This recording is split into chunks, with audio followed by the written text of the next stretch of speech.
Have you ever dared to dream something so big, it scared you? Not because it's impossible, but because it's impossible without God.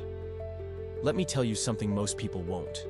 If your dreams don't make you nervous, if they don't make your knees shake and your heart race, then maybe, just maybe, they're too small. We live in a world that worships safety. Stay in your lane. Don't take risks. Play it smart. But faith? Faith was never meant to play it safe. Faith looks at the edge of the cliff and says, "Let's jump, because I know who's catching me." You see, God doesn't use the most talented. He doesn't choose the most educated or the most polished. He uses the one who's bold enough to believe, the one who says, "God, I don't have much, but I'll give you everything." The size of your dream is always determined by the size of your God, and the size of your faith? It's revealed not in comfort, but in risk.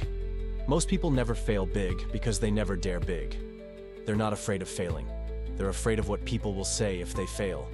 But let me break that lie right now. Failure is not your enemy. Fear is. Failure is a teacher. A brutal one, yes, but also one of the most honest you'll ever have. Don't call it failure. Call it preparation. Call it refinement. Call it God shaping you. Because every person God has ever used, every one of them has failed at some point. Look at David. He failed. Look at Moses. He failed. Peter? He denied Christ 3 times. Yet God didn't cancel them. He called them, and He'll call you too. Not because of who you are, but because of who He is. Here's what I know. If you're not failing, you're not even trying. Because anything worth having in life comes with risk. And risk comes with mistakes, setbacks, and sometimes heartbreak. But you were not made to live small. You weren't created to play it safe. You were born to move mountains. Social media may try to lie to you. It shows everyone's highlight reel, but not the late nights, the breakdowns, the tears, the silent prayers no one else sees.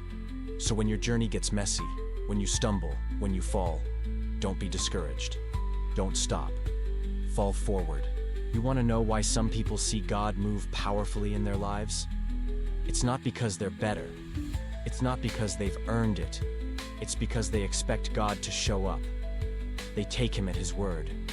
They believe, even when it doesn't make sense. The Bible says, "According to your faith, it will be done to you." So let me ask you, what are you expecting God to do in your life? Maybe you're in a season of waiting. Maybe you've failed and you think it's over. But I'm telling you, it's not over unless you quit. And even then, God can still restart the story. Failure doesn't define you. Fear doesn't control you. Faith is what moves you. So don't play small. Don't settle for less than what God placed inside you. Don't hide your dreams because they scare you. Dream anyway. Believe anyway. Try anyway. And when you fall forward. Give it your all. Your prayers, your gifts, your tears, your time. Because in the end, God doesn't ask for perfection. He asks for surrender. And that is more than enough.